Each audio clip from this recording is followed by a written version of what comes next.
성경 보겠습니다. 하나님의 말씀은 사무엘상 28장 15절에서 25절입니다. 오늘 하나님의 말씀 사무엘상 28장 15절에서 25절까지인데요. 25절만 우리 같이 읽도록 하겠습니다. 같이 읽겠습니다. 시작. 사울 앞에와 그의 신하들 앞에 내놓으니 그들이 먹고 일어나서 그 밤에 가니라. 아멘.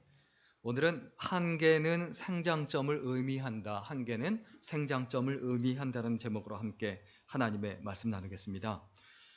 우리가 살다 보면 반드시 감당할 수 없는 한계에 부딪힙니다. 그런데 그 한계는 단순한 고통을 의미하지 않아요.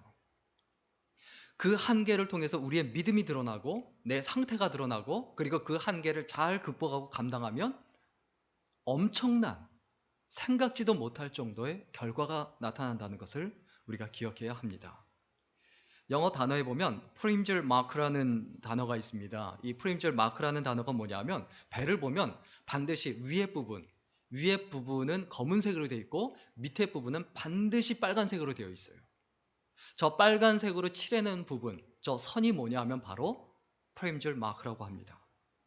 19세기에 그 영국이 5대양을 누빌 때 해양 대국으로서 정말 무역과 그리고 전쟁에 있어서도 대국으로서 해가 지지 않는 나라로까지 그렇게 이름을 떨치기도 했는데, 그런데 19세기에 들어서서 5대양을 누빌 때 자꾸 배들이 침몰을 하는 거예요. 그래서 왜 그런가 하고 이 세뮤얼 프림즐이라는 분이 조사하고 연구를 했는데 아주 간단해요. 배가 자꾸 침몰하는 이유는 짐을 너무 많이 실었기 때문에 그래요. 짐을 너무 많이 실으니까 자꾸 침몰을 하는 거예요. 그래서 법안을 만들어서 통과를 시켰는데 로드 라인, 적재 한계선을 그어서 그것을 확인할 수 있도록 그리고 검사할 수 있도록 해야 된다라는 그 법안을 통과시킵니다. 그것이 프림즐 마크 혹은 프림즐 라인이라고 이렇게 이야기합니다. 우리들의 삶과 인생에 있어서도 이 프림즐 마크가 있어요. 넘지 말아야 될 선이 있다는 거예요. 이 선을 반드시 지켜야 돼요. 이것을 지키지 않으면 배가 침몰하듯 인생이 무너집니다. 그런데 이 프림즐 마크는 일종의 생명선이에요. 짐을 싣는다라는 말이 그 로드, L-O-A-D 라인이 있듯이 우리는 L-A-D, 이 로드 마크가 아니라 Lord, R이 들어가는 주님의 마크가 있어요. 주님께서 우리에게 원하시는 넘어가지 말아야 될 선이 있다는 거예요. 그 선을 넘어가면 절대 안 된다라는 겁니다. 사람이 인생을 살면서 두 가지 종류의 프림즐 마크가 있습니다. 하나는 뭐냐 하면 넘지 말아야 될 선이에요. 선악과가 그 예에 해당합니다. 바벨탑이 그것을 상징합니다. 이것은 절대 내가 하면 안 된다는 거예요. 이 선을 우리가 반드시 지켜야 됩니다. 이것은 주님이 원하시는, 하나님이 원하시는 생명선입니다. 피조물이 하나님의 자리를 침범하면 안 되죠. 사람과 사람 사이에도 부부간의 관계가 있고 가정이라는 울타리가 있습니다. 친구 간의 관계, 교회 안의 관계에서도 목회자와 성도 간의 관계에서도 넘지 말아야 될 선이 있어요. 인간관계에서도 넘지 말아야 될 선이 있어요. 이것을 넘으면 다 무너집니다. 그 다음에 프림즐 마크 중에 다른 하나의 선이 있어요. 그건 뭐냐면 반드시 넘어야만 하는 한계가 있어요. 성장과 번성을 위해서 반드시 넘어야 돼요. 이 선을 다른 말로 뭐라고 하냐 하면 생장점이라고 합니다. 생장점. 한계는 생장점을 의미합니다. 내가 한계에 부딪혔을 때 이 한계를 내가 어떻게 처리하고 다루느냐에 따라 급격하게 성장하고 급격하게 커나갑니다.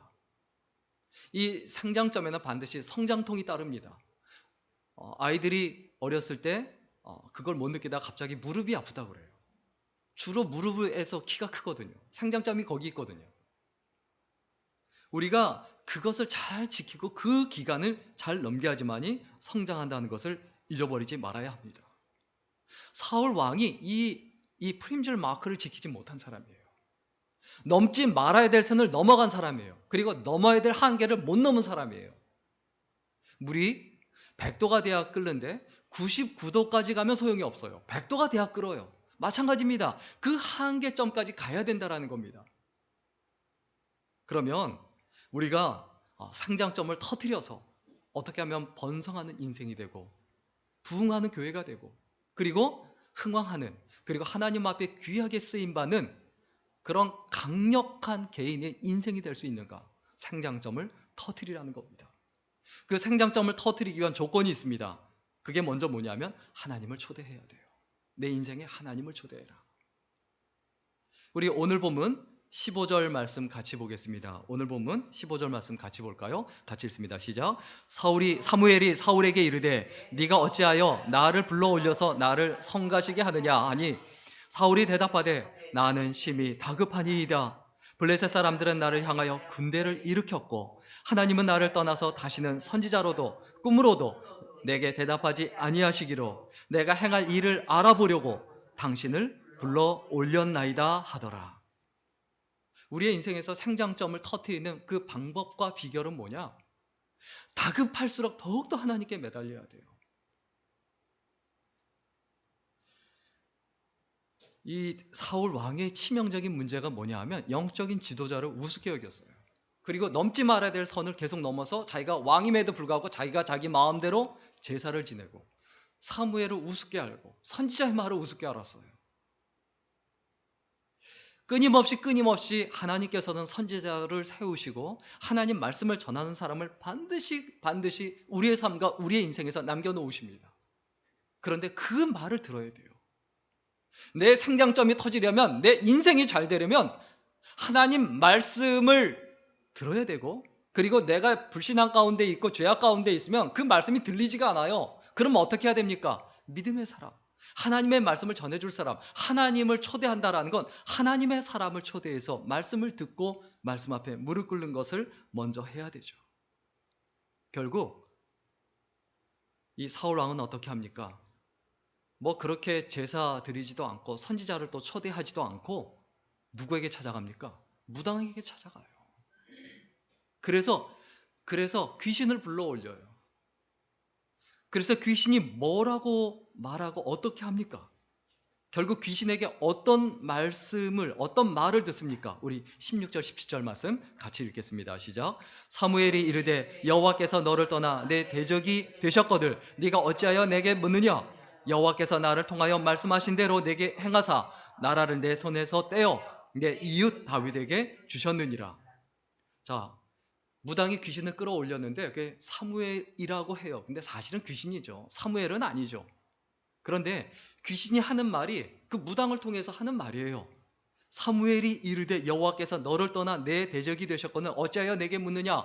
그리고 나라를 이미 다윗에게 주었다라고 하는데 이거는 그 나라의 사람들이 다 아는 얘기예요.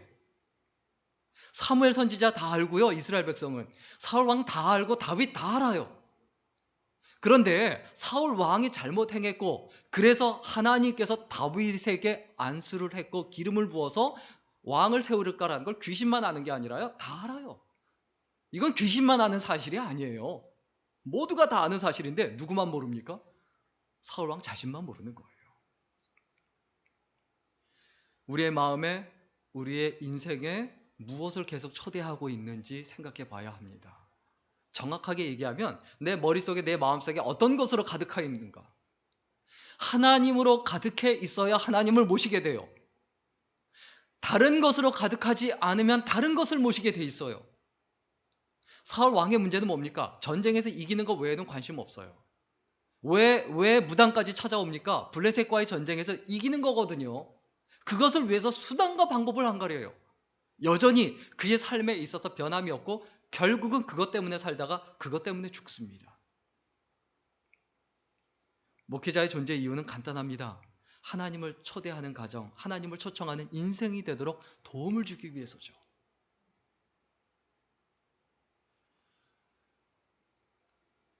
빽이 도대체 누구냐라는 책이 있습니다. 이 책에 보면 좀 감동적인 이야기가 있어요.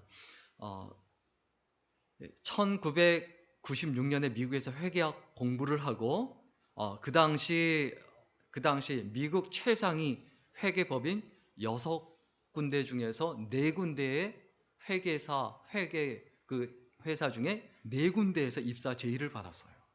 그런데 그 중에 1위 회사가 있었는데 그 1위 회사가 아서 앤더슨이라는 회사입니다.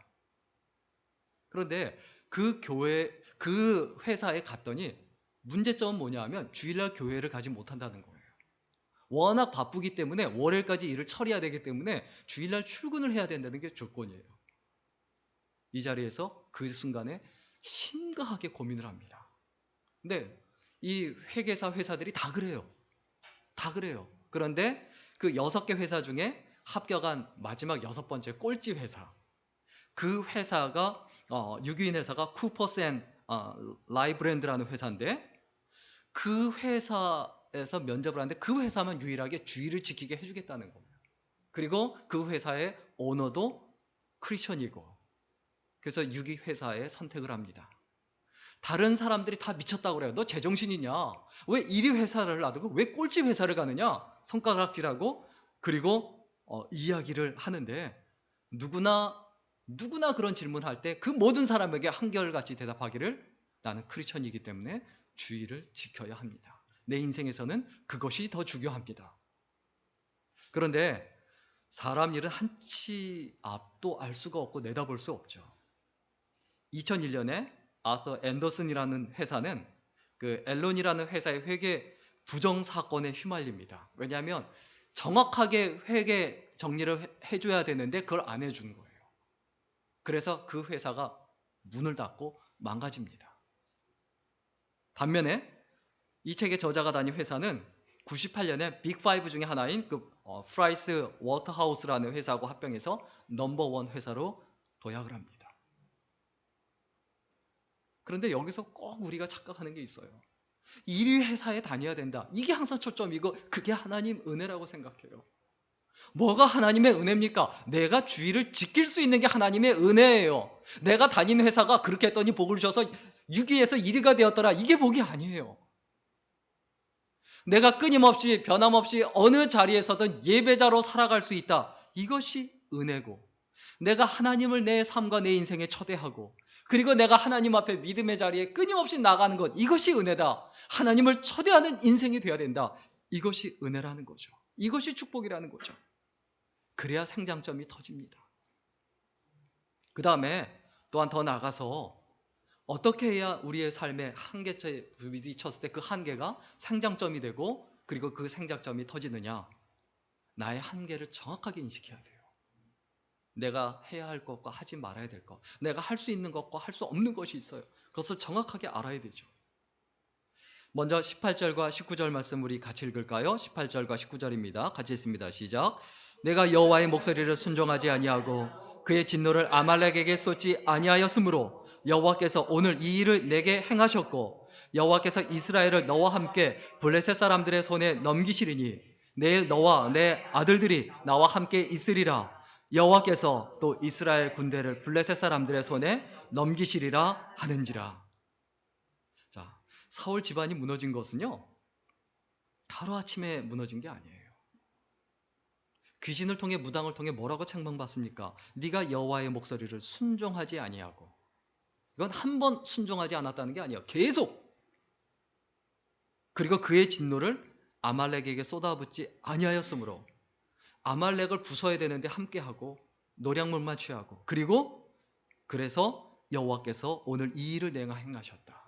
네가 행동했기 때문에, 네가 잘못 쏟아부었기 때문에, 네가 잘못 살았기 때문에, 네가 불순종했기 때문에 지금 이 자리에 이른 것이다 라고 무당에게까지 책망을 받는 거예요. 그리고 19절에 하나님께서 이스라엘을 너와 함께 블레셋 사람들 손에 넘기겠다. 결국 그렇게 되죠. 그리고 내일 너와 내 아들들이 나와 함께 있으리라. 여호와께서 또 이스라엘 군대를 블레셋 사람들의 손에 넘기시리라 하는지라. 결국 이 전쟁에서 죽죠. 자신의 한계를 모르고 매일매일 경고망동하게 살아간 결과예요. 우리가 살아가면서요, 사람이 제일 못하는 게 주제 파악이에요. 자신의 한계를 몰라요. 자신이 못한다는 걸 몰라요. 그리고 자기가 잘하는 것도 몰라요. 우리 로마서 12장 3절 말씀 같이 읽겠습니다. 로마서 12장 3절입니다. 같이 읽습니다. 시작. 내게 주신 은혜로 말미암아 너희 중 각 사람에게 말하노니 마땅히 생각할 그 이상의 생각을 품지 말고 오직 하나님께서 각 사람에게 나눠주신 믿음의 분량대로 지혜롭게 생각하라. 각 사람에게 말하노니 마땅히 생각할 그 이상의 생각을 품지 말아라. 나의 그 한계가 어딘가, 내 위치가 어딘가, 거기까지만 우리가 할 수 있어야 돼요. 그걸 넘어가면 내 인생이 무너져요. 배가 침몰하던 내 인생이 침몰하게 되죠.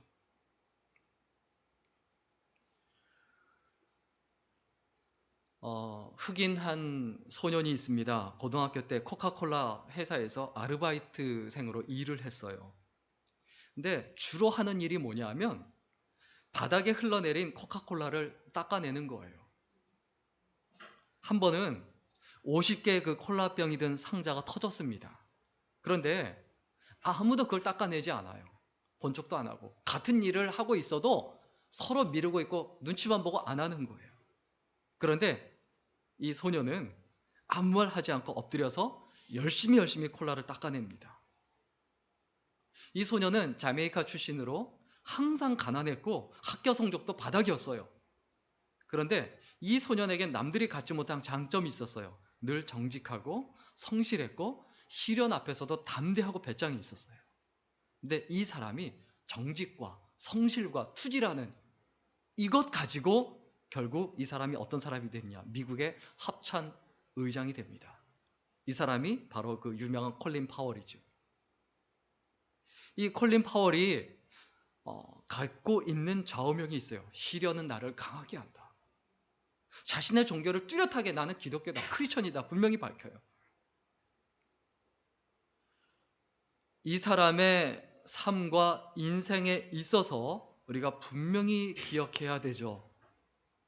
이 사람이 그 걸프전의 영웅이 될 수 있었던 이유가 무엇인가?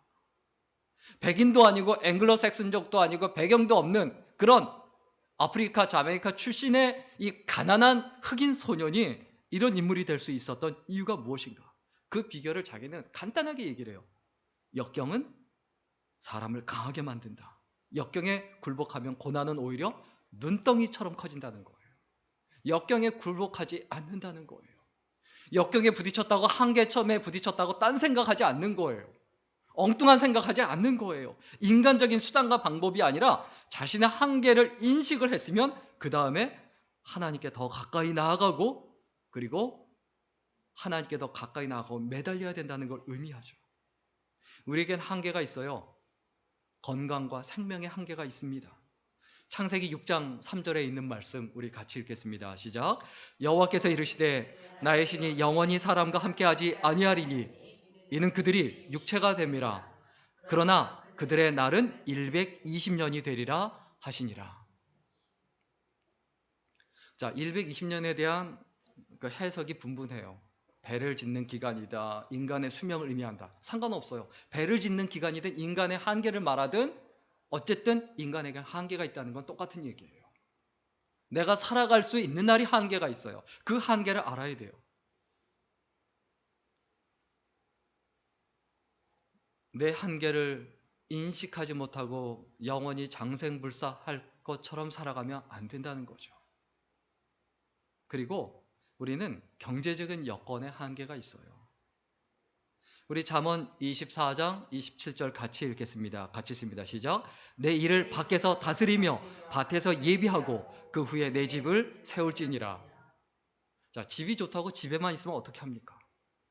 잠언에 분명히 이야기하죠. 어떻게 말합니까? 네가 일을 밖에서 하고 밖에서 잘 다스리고 그리고 밭에서 예비하고 밖에서 나가서 돈을 열심히 벌고 그 다음에 네 가정을 세우라는 거예요. 우리가 밖에서 장사하고 밭에서 수확하고 이렇게 생각하지 아니하고 수입은 생각하지 아니하고 지출만 생각하면 그 인생 망해요. 내 상황의 한계를 알고 생각해야 돼요. 그 다음에 우리의 한계가 어떤 게 있습니까? 우리가 할 수 있는 그 꿈과 비전의 한계가 있어요. 그 꿈과 비전이 잘못되면 욕망이 돼요. 그 욕망의 한계가 있어요. 야고보서 1장 15절에 보면 욕심이 잉태한즉 죄를 낳고 죄가 장성한즉 사망을 낳으니라 그랬는데 자신의 한계를 알아야 됩니다. 내 욕망의 한계를 알아야 돼요. 고린도전서 7장 17절 말씀 같이 보겠습니다. 같이 읽습니다. 시작. 오직 주께서 각 사람에게 나눠주신 대로 하나님이 각 사람을 부르신 그대로 행하라. 내가 모든 교회에서 이와 같이 명하노라. 각 사람에게 나눠주신 대로 살아가라는 거예요. 자기가 하고 싶다고 다 하면 안 된다는 거예요. 다 하고 싶다고 다 할 수 있는 거 절대 아니에요. 자기의 한계가 있는데 그 한계를 모르고 또 분수를 모르고 위치를 모르고 상황을 모르고 한계를 자꾸 넘어가고 욕망에 따라가다 보니까 인생 망하는 거예요. 엉뚱한 일을 하게 되는 거예요. 그러다 보면 사기도 당하고 남들한테 손가락질까지 되는 거죠. 에베소서 4장 7절 말씀에도 우리 각 사람에게 그리스도의 선물의 분량대로 은혜를 주셨다라고 했습니다. 내 분량에 한계가 있습니다. 우리가 이런 한계를 잘 알고 인식을 하고 살아가야, 그것을 알아야, 그것을 지켜야, 그래야 생장점이 터져요. 마지막으로 우리가 생장점이 터지려면 어떻게 됩니까? 진짜 자기 실력을 키워가야 돼요. 능력이 있어야 돼요. 무능하면 안 돼요. 우리 오늘 본문 20절 말씀 같이 읽겠습니다. 20절입니다. 시작. 사울이 갑자기 땅에 완전히 엎드려지니 이는 사무엘의 말로 말미암아 심히 두려워하며 또 그의 기력이 다하였으니 이는 그가 하루 밤낮을 음식을 먹지 못하였음이니라. 사울이 계속해서 하나님 앞에 무릎 꿇지 않으니까 귀신 앞에 무릎 꿇잖아요. 블레셋 앞에 무릎 꿇잖아요. 사울이 갑자기 땅에 완전히 엎드려졌다. 왜 그렇습니까? 하나님 앞에 엎드리지 않으니까 이러한 자리에 이르게 되는 거죠. 그리고 21절, 22절 말씀 같이 읽겠습니다. 시작. 그 여인이 사울에게 이르러 그가 심히 고통당함을 보고 그에게 이르되 여종의 왕의 말씀을 듣고 내 생명을 아끼지 아니하고 왕이 내게 이르신 말씀을 순종하여 싸우니 그런즉 청하건대 이제 당신도 여종의 말을 들으사 내가 왕 앞에 한 조각 떡을 드리게 하시고 왕은 잡수시고 길 가실 때에 기력을 얻으소서 하니. 밤낮 음식을 못 먹을 정도로 스트레스를 받고 힘든 거예요. 블레셋과의 전쟁 때문에. 그리고 결정적으로 언제 쓰러집니까? 귀신의 말을 듣고요. 그리고 어떠한 자리에 이르게 됩니까? 하나님께 매달리지 않으니까 사람한테 동정을 받아요. 무당한테 동정을 받아요. 음식을 먹고 힘을 내서 돌아가라. 쉽게 얘기하면 그 자리에서 빨리 꺼지라는 거예요. 너 필요 없다는 얘기나 마찬가지예요. 부담스럽다는 얘기고 여기 왜 있느냐? 밥 먹고 가라. 너 그렇게 있으면 계속 그렇게 있으면 나한테 짐이 된다는 얘기예요. 우리의 인생과 삶에서 이렇게 구걸하는 인생 되지 말고 남한테 민폐 끼치는 인생이 되지 말아야 합니다. 우리의 마음속에 늘 힘들고 어려울 때 남한테 도움은 받을 수 있어요. 그런데 도움받는 것과 민폐를 끼치는 것은 너무 다른 얘기예요. 도움을 받는다는 얘기는 무엇을 의미합니까? 나한테 희망이 있기 때문에 의미 있는 일을 하기 때문에 그것은 나한테가 도움을 받는 거예요. 그런데 희망이 없는 상태에서 계속 달라붙고 힘들게 하고 어렵게 하고 짐이 되는 건 민폐를 끼치는 거예요. 다른 사람이 나한테 희망을 보느냐? 그러면 그것은 도움이지만 다른 사람이 나한테 희망을 보지 않고 짐, 부담, 그것을 보느냐? 그건 민폐예요. 결국 무당의 도움을 받게 되는데 우리 23절, 24절, 25절 우리 같이 읽겠습니다. 같이 읽겠습니다. 시작. 사울이 거절하여 이르되 내가 먹지 아니하겠노라 하니라. 그의 신하들과 여인이 강건하매 그들의 말을 듣고 땅에서 일어나 침상에 앉으니라. 여인의 집에 살찐 송아지가 있으므로 그것을 급히 잡고 가루를 가져다가 뭉쳐 무교병을 만들고 구워서 사울 앞에와 그의 신하들 앞에 내놓으니 그들이 먹고 일어나서 그 밤에 가니라. 자, 음식을 먹으라고 하니까 안 먹겠다고 거절을 해요. 그 신하들이 강건해요. 사람에게 계속 이끌려 가는 거예요. 그래서 그 말을 듣고 땅에 일어나 그 침상에 앉으니까 24절에 보면 집에 살찐 송아지가 있는데 그것을 급히 잡고 부풀리지 않은 그 효소를 넣지 않은 그 가루를 그 무교병을 가져다가 구워서 만들고 그리고 먹게 하고 돌아가게 합니다.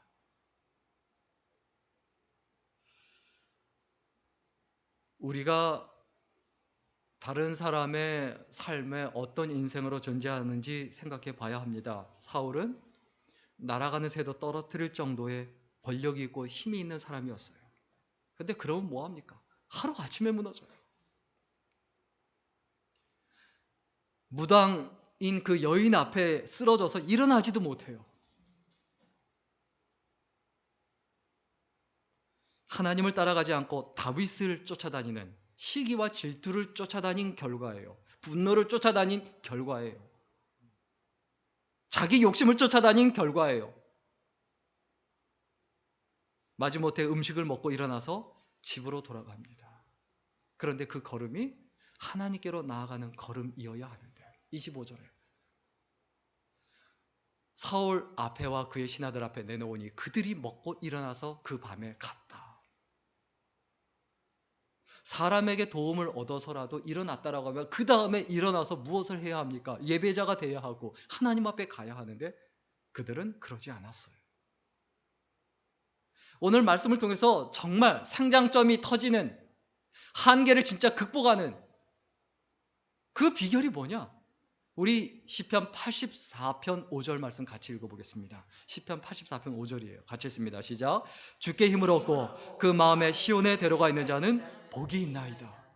주께 힘을 얻고 주께 힘을 얻고 사람에게서 사람의 위로 사람의 칭찬 여기서 힘을 얻는 게 아니라 주께 힘을 얻고 그런데 우리는 자꾸 사람한테 힘을 얻으려고 해요.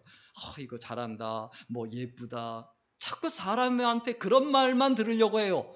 하나님의 말씀은 너는 내 자녀다 너는 내 백성이다 너는 내 일꾼이다 너는 왕같은 제사장이다 이 말씀을 잊어버리고 사람한테 자꾸 힘을 얻으려고 해요. 무당한테 힘을 얻으려고 해요. 그러나 무엇이 복입니까? 주께 힘을 얻고 그리고 힘을 얻어서 어떻게 하는 사람의 복이 있다? 시온의 대로. 시온의 대로가 뭡니까? 하나님의 전을 향해서 주의 전을 향해서 담대하게 나아가는 그 인생과 그 삶이 복이 있다. 우리의 마음속에 끊임없이 기억해야 합니다. 우리는 오늘 말씀 정리하며 마음에 생각해야 될 것 한계점에 이를 수 있어요. 근데 절대 넘지 말아야 될 한계점이 있고 넘어야만 하는 한계점이 있어요. 그것은 어쨌든 간에 일종의 성장통입니다. 그것은 일종의 성장점이에요. 이 성장점을 터뜨리려면 우리가 어떻게 해야 된다고요? 하나님을 초대하십시오. 내 인생에. 그리고 하나님 앞에 나아가십시오. 그리고 내 한계를 인식하고 해야 할 것과 하지 말아야 할 것을 명확하게 구분하고 그리고 어떻게 해야 됩니까? 실력을 키우세요. 우리의 실력이 뭡니까? 하나님께 나아가는 거예요. 주께 힘을 얻는 게 실력이에요. 주님께서 주시는 지혜를 가지고 살아가는 것 그리고 주님께서 주시는 담대함을 가지고 이 시대의 다윗이 되는 것 이것이 실력이에요. 그 실력을 키워가는 주의 귀한 백성들 그리고 소중한 인생이 될 수 있기를 주의 이름으로 간절히 축원합니다. 기도하겠습니다. 살아계신 하나님 주께 힘을 얻고 그 마음에 시온의 대로가 있는 자는 복이 있다고 하셨사오니 우리의 진짜 실력은 하나님께 힘을 얻고 하나님께 나아가는 것임을 잊어버리지 말고 어디서 무엇을 하든지 간에 어느 순간에든지 간에 하나님을 우리의 인생으로 초대하며 하나님께서 원하시고 기뻐하시는 그 한계점을 잘 극복할 수 있도록 붙들어 주시고 그래서 하나님 앞에 아름다운 열매를 맺고 또 다른 이들을 주님께로 이끌어갈 수 있는 아름다운 생애가 되게 하여 주옵소서. 감사드리며 예수님의 이름으로 기도드렸습니다. 아멘.